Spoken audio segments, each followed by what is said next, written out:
BJP নেতার বিরুদ্ধে সোনা চুরির অভিযোগ। ওড়িশার জলেশ্বরে পুলিশের হাতে গ্রেপ্তার মেদিনীপুরের বিজেপি নেতা।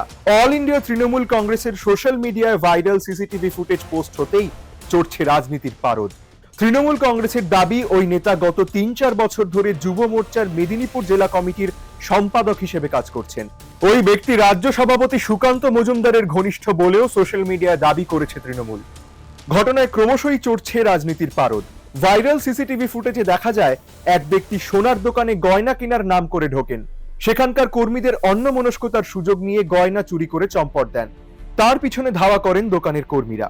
পালানোর সময় রাস্তার ডিভাইডারে ধাক্কা মারে ওই ব্যক্তির গাড়ি। আহত অবস্থায় ওই ব্যক্তিকে আটক করে পুলিশের হাতে তুলে দেয় জনতা। পরে পুলিশ তাকে গ্রেপ্তার করে। যদিও তৃণমূলের এই অভিযোগ অস্বীকার করেছেন বিজেপি নেতৃত্ব। ডাউনলোড করুন এই সময় অ্যাপ iOS ও অ্যান্ড্রয়েডের জন্য।